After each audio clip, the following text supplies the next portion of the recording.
yung pagsisimula ng new chapter sa buhay nyo. Ito yung mga magaganda, positive changes, no?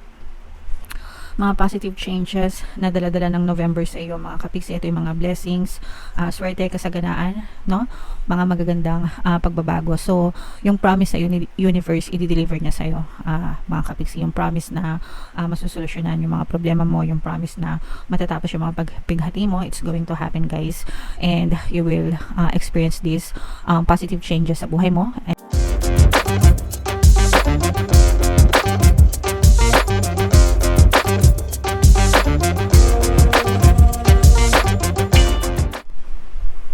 Hello guys, hello Scorpio, welcome back to Pinay Pixie Tarot. Ang pamagat ng episode natin for tonight is monthly tarot para ngayong November para sa Scorpio, Sun, Moon, Rising, Sign, and Venus. Sa dulo ng video guys, magkakaroon tayo ng yes or no pick a card reading. Ito yung deck na gagamitin natin. Pwede kayo magtanong ng isang tanong, answerable by yes or no. Tapos titingnan natin yung sagot ng tarot sa inyo. So sa dulo ng video yan guys, kaya make sure na tapusin nyo yung video hanggang sa dulo. So, unahin natin tong deck na to mga kapiksi. Tingnan natin yung mensahe sa inyo ng inyong mga gabay para ngayong November. By the way mga kapiksi, naka-upload na yung inyong 2025 kapalaran sa bawat zodiac sign. Kung ninyo pa napapanood, panoorin nyo na, nandyan lang sa ating YouTube homepage mga kapiksi. Wow, grabe. Sobrang ganda ng mga mensahe sa inyo. Unang-una, meron tayong timeline mga kapiksi, no? Within the next few months, no? Pagpasok ng November, maaaring maging maayos yung buhay nyo. Unang-una, meron tayong peaceful resolution at saka mga big happy changes. So, itong mga peaceful resolution na to, itong mga big happy changes na to, pwede nyo siyang ma-experience within the next few months, simula pagpasok ng November mga kapiksi. So itong mga solusyon na to, peaceful resolution na to, ito yung mga solusyon sa mga problema, mga pagsubok na pinagdadaanan nyo sa buhay mga kapiksi. And kapag ka nasolusyonan na yung mga problema nyo, doon nyo na ma-experience yung mga magaganda at malalaking pagbabago, masasayang pagbabago sa buhay nyo.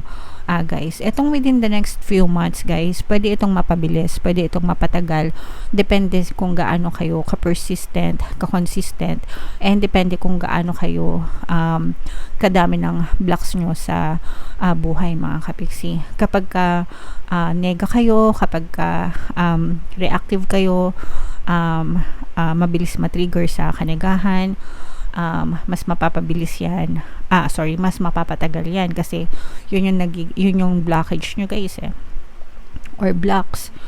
Mas lalo kayong nagkikreate ng resistance mga kapiksi. Pero kung kayo ay more positive, palaging consistent, persistent, matyaga, kumbaga nagpa-practice kayo ng gratitude, positive mental diet, yan, the more na pwedeng mas mapabilis itong timeline na to na within the next few months.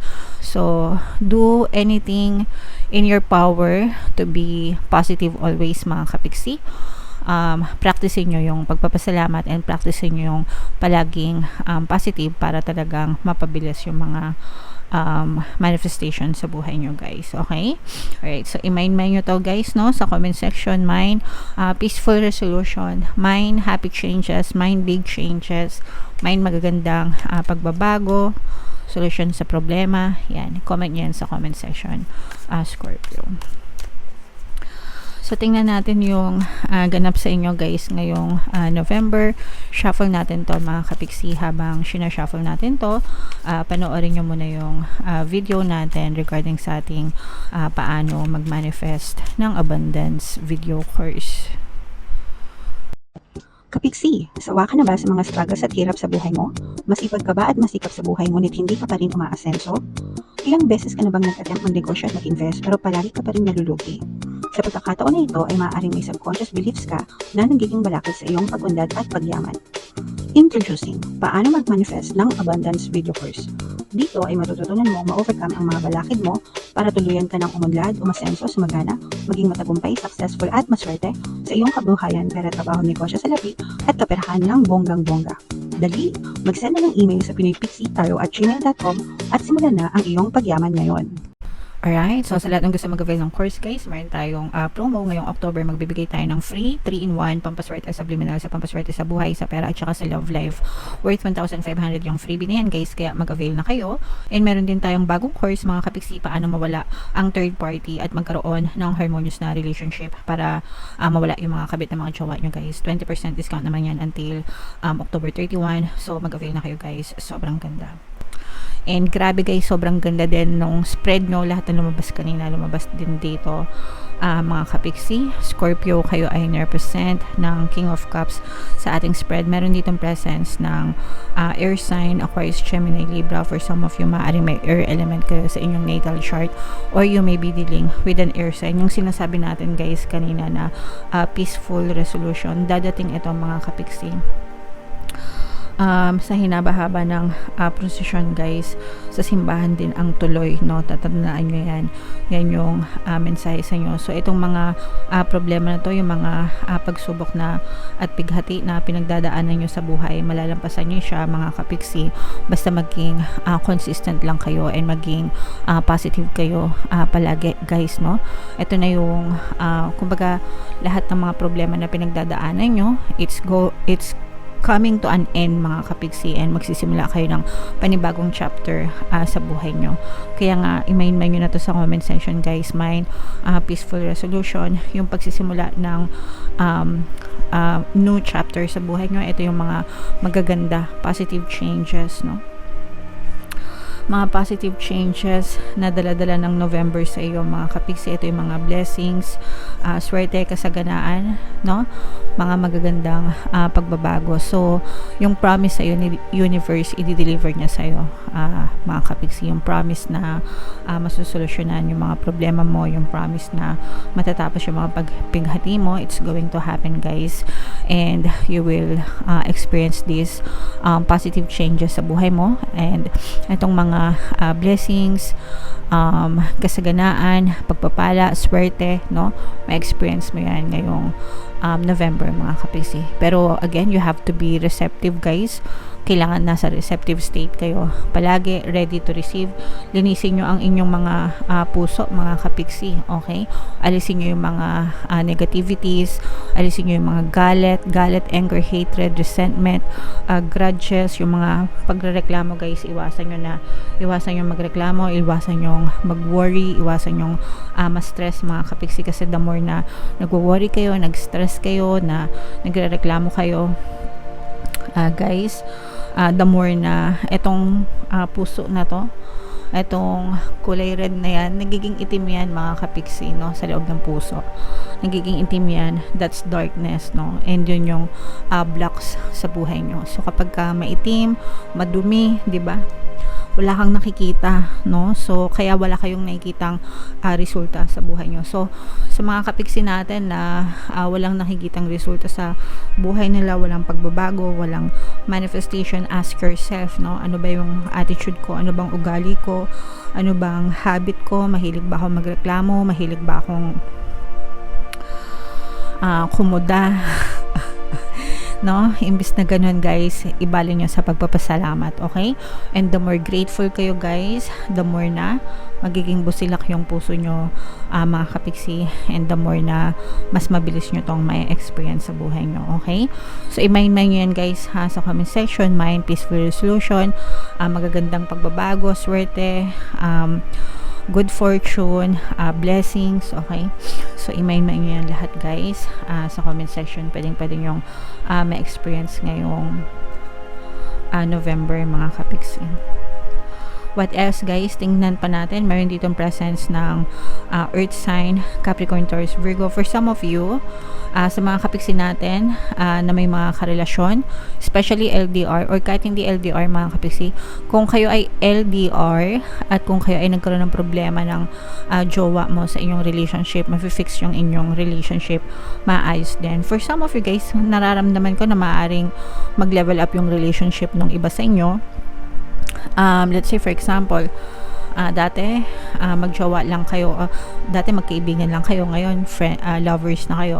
O kaya naman dati girlfriend, boyfriend lang kayo. Ngayon, parang you will live in together o kaya naman magsasama kayo bilang mag-asawa, ganyan. So parang to the next level, napupunta na to the next level yung inyong relationship ng iyong partner o specific person. May mga invitation din kayo guys na may experience ngayon, invitation to go out, no, ng mga friends nyo, ng mga colleagues nyo or kakilala nyo para mag-bonding and para mag-reconnect, no. Usually pag November, December, maraming mga reunion, maraming nakikita-kita ulit, social gatherings, party. So kayo din maaring magkaroon din kayo ng mga ganyang klaseng experience ngayong November, mga kapiksi. And kung kayo naman ay nagnenegosyo or nagbi-business, mga kapiksi, nararamdaman nyo din yung increase sa sales, increase sa benta, increase sa income, ganyan, sa mga kapiksi natin na negosyante, mga kapiksi. Parang lumalakas yung bentahan, lumalakas yung negosyo nyo, okay? So i-mind nyo yan guys, sa comment section. Mind, increase ng benta, increase ng sales, harmonious relationship, level up ng relationship. So yan yung nakikita natin. Super positive guys pagdating sa pera at saka sa love life. Parehas positive yung inyong energy. So i-mind nyo na yan, mga kapiksi. Okay? Alright. So comment down below guys if feeling nyo naka-resonate kayo dyan. Ito na yung ating yes or no pick a card reading, mga kapiksi. Shuffle ko siya habang sinashuffle ko to guys.